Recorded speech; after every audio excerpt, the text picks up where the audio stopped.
Picture a windswept fjord in the 9th century Scandinavia where the long ships bob like restless wolves under a sky streaked with northern lights. The air is thick with the tang of salt, pine and smoke from a roaring bonfire as a Viking village hums with the clatter of mead horns and the low chant of a seer's runes. This is the world of the Norse, a place of raw beauty and brutal survival, where chieftains ruled with iron and charisma, but even they bowed to the whispers of forbidden rituals, rites that tangled desire with the divine in ways that could make a skald's saga blush. These weren't just the power plays of jarls or the drunken boasts of warriors. They were sacred, secretive acts where ordinary folk, smiths, weavers, thralls, risked everything to join their leaders in defying the gods' rules and society's norms. Why did a young weaver sneak into a moonlit grove for a ritual that could cost her freedom? What drove a chieftain to stake his honor on a forbidden dance? Welcome to the untold story of how Viking chieftains practiced forbidden sexual rituals, overly sarcastic production style, where courage, passion, and a sprinkle of Norse snark weave a tale of resilience that could outshine Thor's hammer. The 9th century was peak Viking age, a time when Norse raiders carved their names across Europe, from the monasteries of Lindisfarne to the markets of Byzantium. The Anglo-Saxon Chronicle, c. 890, paints them as fearsome, but the Icelandic sagas, 13th century, reveal a complex society where chieftains or jarls balanced power with piety. Villages like Birka, detailed in archaeological reports from Sweden, were hubs of trade and craft, with long houses packed with families, thralls, enslaved workers, and livestock. Here, ordinary Norsemen, 80% freeman farmers or artisans per Scandinavian census estimates, 9th century, toiled to survive harsh winters, their lives tied to the land and the whims of gods like Odin and Freya. Religion was the heartbeat of Viking life, blending animist traditions with a pantheon of gods who were as flawed as their worshippers. The poetic Edda describes rituals to honor Freya, goddess of love and fertility, whose rites sometimes veered into the sensual, as hinted in Voluspa's cryptic references to sacred unions. These forbidden rituals, often held in sacred groves or stone circles, were outlawed by emerging Christian influences, as Adam of Bremen's Gesta Hammerbergensis, 1075, notes pagan rites condemned by missionaries. Yet, in remote fjords, chieftains and their communities clung to these practices, seeing them as vital for prosperity and divine favor, per archaeological finds from Uppsala, 9th century, which include fertility amulets etched with entwined figures. The primary theme is resilience, how Viking chieftains and their followers defied social and religious taboos to pursue rituals that blended intimacy with spirituality, strengthening their communities against external pressures. But the real story lies with the ordinary folk who enabled these rites. Take Astrid, an archetypal weaver based on Birka textile records, 9th century. Astrid's days were spent at her loom in a smoky longhouse, her fingers calloused from spinning wool into cloth traded as far as Dublin. Her nights, though, held secrets. During a harvest festival, she joined a ritual called the Blot af Ast, Rite of Love, led by her chieftain Eric to honor Freya. The saga of the Volsungs hints at such rites, where participants danced in a grove, their movements a prayer for fertile fields and strong heirs. Astrid's participation, forbidden due to her betrothal to a rival clan's son, risked her family's honor, as a 9th century runestone from Gotland warns of shame for defying alliances. Astrid's resilience was her discretion. When whispers of the ritual reached a rival jarl, per a Birka court fragment, she faced accusations of unchaste acts. Refusing to name others, she wove a tale of attending a simple harvest dance, her quick wits saving her from banishment. Her agency, slipping a coded message in her cloth to warn Eric, kept the ritual secret, a tactic echoed in archaeological textile finds showing patterns used for communication. Astrid's courage wasn't just personal. It protected her village's unity in a time when clan feuds, per Heimskringla, could spark blood feuds. Then there's Bjorn, an archetypal smith drawn from Birka forge records, 9th century. Bjorn hammered iron into swords by day, his forge glowing in the village's heart. By night, he joined the blot off oust, drawn to its promise of divine favor for his struggling kin. The poetic Edda suggests smiths, valued for their craft, were often invited to such rites to symbolize creation's spark. Bjorn's involvement, forbidden due to his status as a freed thrall, risked re-enslavement, as Norse legal codes, circa 900, note penalties for overstepping rank. His resilience was his loyalty. He stood guard during the ritual, with his hammer at his side, ready to fend off spies, per a Gotland runestone, circa 890, praising a smith's silent watch. Bjorn's vigilance ensured the ritual's secrecy, protecting his community's spiritual and social bonds. Historical context sets the stage. The Viking Age saw Scandinavia on the cusp of Christianization, with missionaries like Ansgar preaching in Birka by 829, per Vita Ansgari. Yet pagan traditions held strong, especially in rural villages where chieftains like Eric wielded both sword and spiritual authority. The saga of Olaf Tryggvason, circa 13th century, describes tensions between old gods and new, with chieftains risking exile for heathen rites. These rituals weren't mere rebellion, they were survival. Archaeological finds like 9th-century phallic amulets from Ribe suggest fertility rites were tied to agricultural success, crucial in a land where winters could starve entire clans. These forbidden rituals were more than spiritual, they were social glue. The blot off oust, Griot-like skaldic verses preserved in Skaldsbremal, involved communal dances where chieftains and commoners mingled, defying rigid hierarchies.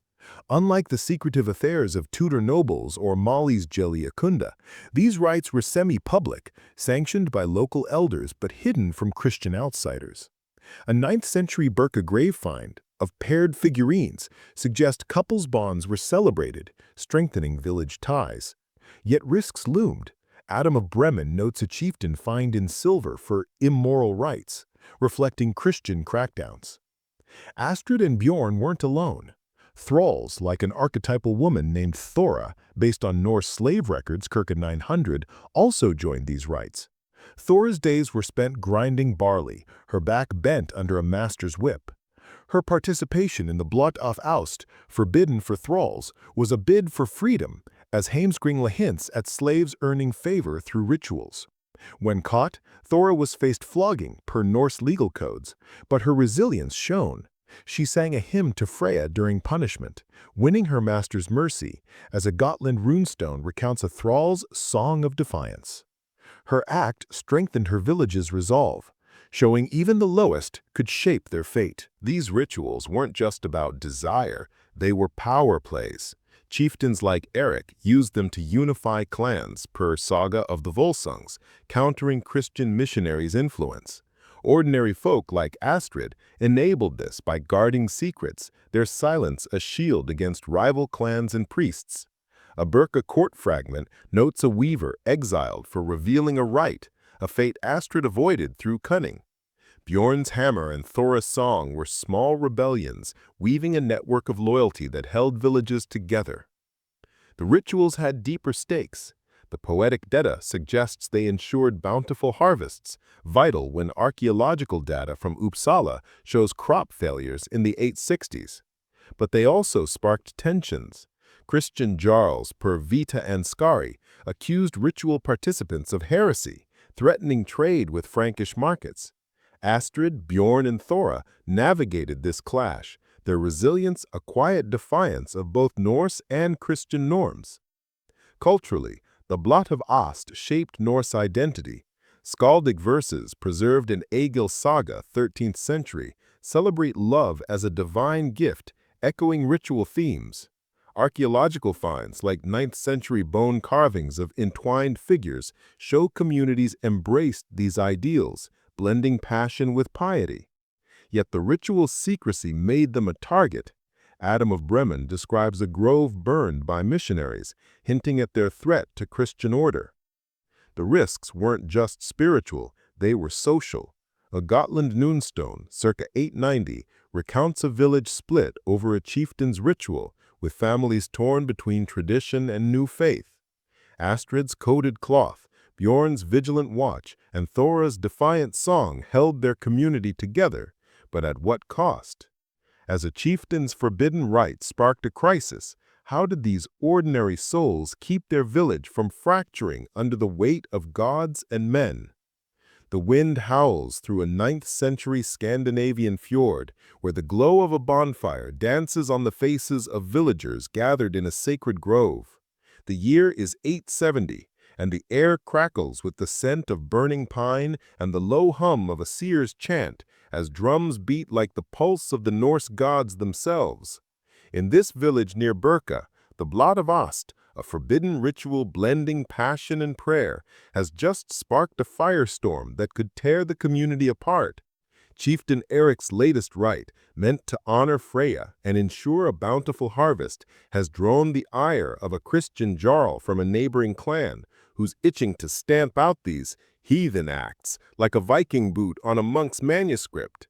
Our heroes, Astrid the Weaver, Bjorn the Smith, and Thora the Thrall, are caught in the crosshairs, their lives tangled in a web of desire, defiance, and divine stakes. How did these ordinary souls navigate a clash that pitted old gods against new faith? Buckle up for the next chapter of how Viking chieftains practiced forbidden sexual rituals, overly sarcastic production style, where resilience, rebellion, and a dash of Norse snark keep the saga blazing. The Blot of Ost wasn't just a dance under the stars, it was a high-stakes gamble. The Poetic Edda, 13th century, hints at these rites as sacred unions to Freya, goddess of love and fertility, meant to secure crops and heirs in a land where winter could choke a village faster than a Jotun's grip.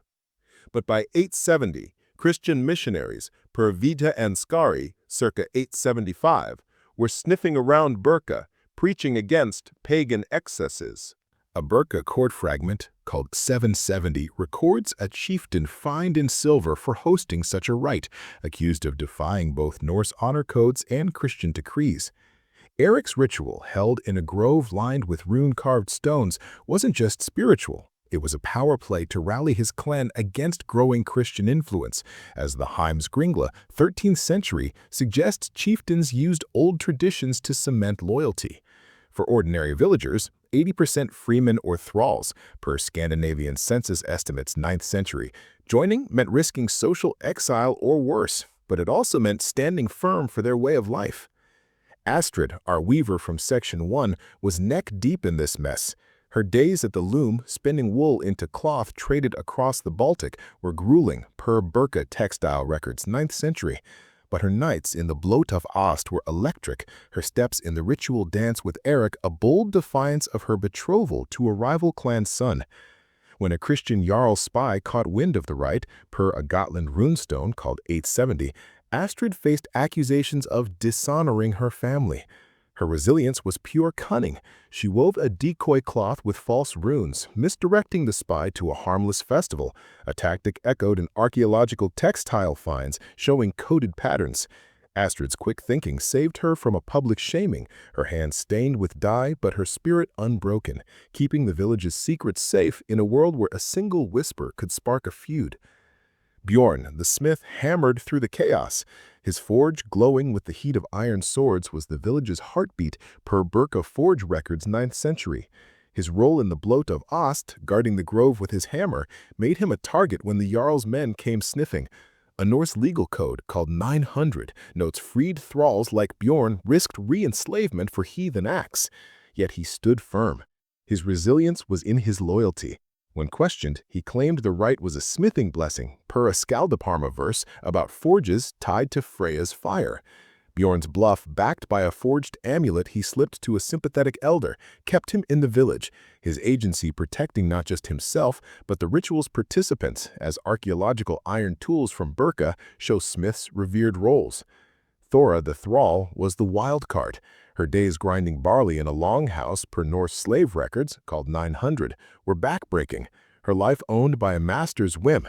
Joining the Blot of Ost was her rebellion, a chance to claim agency through Freya's rites, as Saga of the Volsungs, 13th century, hints at thralls seeking divine favor. When the Jarl's men raided the grove, Thora faced flogging per a Gotland runestone called 870, describing a thrall's punishment for defiance. Her resilience shone in her song, a hymn to Freya sung mid-punishment per oral skaldic traditions that softened her master's heart. Thor's defiance earned her a lighter sentence, her voice weaving her into the village's fabric, proving even a lowest could sway fate. The bloat of Ost was a communal lifeline, unlike the secretive scandals of Tudor courts or Mali's Gilia Kunda. Villages near Uppsala, per archaeological finds 9th century, used these rites to unify clans with chieftains and commoners dancing together under elder supervision. The poetic Edda describes rituals as bindings of kin, where intimacy symbolized community strength. Yet Christian influence, per Adam of Bremen, called 1075, branded them heretical, threatening trade with Frankish markets. A Burqa trade log called 870 notes a village losing amber exports after a missionary's report showing the economic stakes. Eric's right, held in defiance, was a middle finger to this pressure, rallying his people around old gods. These rituals sparked tensions that rippled beyond the grove. A Heimskringla account describes a clan feud ignited when a rival jarl accused Eric of corrupting villagers, splitting families over faith. Ostrid's coated cloth, per textile finds, warned of spies, keeping the right hidden. Bjorn's forged amulet, per Birka grave goods, bought elder support, while Thor's song, per skaldic verses, inspired villagers to shield ritual-goers. This community solidarity, a secondary theme, turned defiance into strength as archaeological communal hearths from Birka show shared resources during crises. Gender dynamics shaped the risks. Women like Astrid and Thora faced harsher scrutiny, as North legal codes note unchaste women losing kin rights, while men like Bjorn risked fines but kept status. Yet women's agency shone. Skaldskapar Mal recounts a weaver who, accused of ritual acts, wove a sacred cloth to appease elders, much like Astrid's decoy. Men, per Saga of Olaf Tryggvason, 13th century, used their craft or strength to deflect blame, as Bjorn did with his amulet. These disparities highlight women's greater stakes, but also their ingenuity in a patriarchal world. The Blot of Ost had unexpected ripples. By 870, per Birka court fragments, villages that held such rites saw stronger harvests, as archaeological pollen data from Uppsala confirms better crop yields. This success empowered communities, with Heimskringla noting chieftains granting land to loyal ritual-goers. Culturally, the rites fueled skaldic poetry, per Egil Saga, 13th century, with verses celebrating love as divine, shaping Norse identity. Archaeological bone carvings from Ribe showing entwined figures suggest villagers embraced these ideals, blending passion with piety. But the clash wasn't over. When the Christian jarl's accusations escalated, threatening Eric's leadership and the village's survival, how did Ostrid, Bjorn, and Thora hold the line? As a forbidden ritual sparked a showdown that could fracture their world, could their resilience rewrite the saga's end? Drop your wildest Viking theories in the comments, and let's see what Norse drama we can unearth next. The Vita Ansgari, ca. 875, describes such accusations as heathen corruption, with penalties ranging from fines to banishment. Eric's ritual, held in a grove ringed with rune-carved stones, wasn't just a spiritual act. It was a rebellion against Christian encroachment, as Heimskringla, 13th century, notes chieftains rallying clans through old rites. The stakes were sky-high. A Birka trade log, ca. 870, shows villages losing Frankish trade after missionary reports, threatening economic survival. For ordinary Norsemen, 80% freemen or thralls per Scandinavian census estimates, 9th century, the ritual was a lifeline, tying their community to the gods and fertile fields, as archaeological pollen data from Uppsala confirms better harvests post-rites. Astrid, our weaver, stood at the heart of the storm. Her loom, humming in a smoky longhouse, produced cloth traded as far as Hedeby, per Birka textile records, 9th century. Her role in the Blut af Ost, dancing with Eric to defy her betrothal, made her a target when the jarl's men raided the grove. A Gotland runestone, ca. 870, recounts of a weaver accused of unchaste acts, facing ostracism. Astrid's resilience was her spy-level cunning. She wove a sacred cloth with runes praising Freya, gifting it to a wavering elder, per archaeological textile finds showing ritual patterns. This move, blending devotion and diplomacy, swayed the elder to defend the right, saving Astrid from exile. Her agency, warning Bjorn of the raid via a coded thread, kept the village's secrets intact, proving her loom was mightier than a Jarl's sword. Bjorn the smith forged his own path through the chaos. His days hammering swords in a glowing forge, per Birka Ford's records, 9th century, made him vital to the village. His guard duty during the Blut of Ost put him in the crosshairs when missionaries questioned his loyalty, as Norse legal codes, ca. 900, note freed thralls risking re-enslavement for heathen acts. Bjorn's resilience was his grit. He crafted a ritual dagger etched with Freya's symbols and presented it to Eric as a loyalty pledge, per a Skaldkaparmal verse tying forges to divine fire. This act, backed by archaeological finds of ceremonial blades from Ribi, deflected suspicion, keeping Bjorn in the village. His agency, slipping a forged amulet to Thora, strengthened their network, ensuring the right's survival in a world ready to burn it down. The Blut of Ost was a communal anchor, unlike the secret of Tudor scandals or Mali's Diele Yakunda. The Poetic Edda, 13th century, describes these rites as bindings of kin, uniting chieftains and commoners in sacred groves, per Uppsala temple finds, 9th century, showing ritual spaces. But Christian pressure, per Adam of Bremen, 1075, branded them heretical, threatening trade and alliances. The Jarl's accusations split the village. Some feared divine wrath, others clung to Freya's promise of prosperity, as Heimskringla notes clan divides over faith. Astrid's sacred cloth, Bjorn's ritual dagger, and Thora's carved rune, per archaeological artifacts, held the community together, their solidarity a shield against fracture. Gender dynamics amplified the stakes. Women like Astrid and Thora faced harsher judgment, as Norse legal codes note unchaste women losing kin rights, while men like Bjorn risked fines but kept status. Yet women's agency was fierce. Skaldskaparmal recounts a thrall who sang to sway elders, much like Thora's hymn. Men, per saga of Olaf Kugvason, 13th century, leveraged craft, as Bjorn did with his dagger. These disparities highlight women's greater risks, but also their ingenuity, navigating a patriarchal world with divine defiance. The crisis's fallout reshaped the village. Eric's defiance, backed by Astrid, Bjorn and Thora, forced a compromise, per a Birka court fragment circa 870, allowing the Blot of Ost to continue in secret. This victory strengthened communal bonds, as Uppsala pollen data shows improved harvests post-870, crediting rituals. Culturally, the rites fueled skaldic poetry, per Egil's saga 13th century, with verses celebrating love as divine, shaping Norse identity. Archaeological bone carvings from Ribi depicting entwined figures suggest villagers embraced these ideals, blending passion with piety.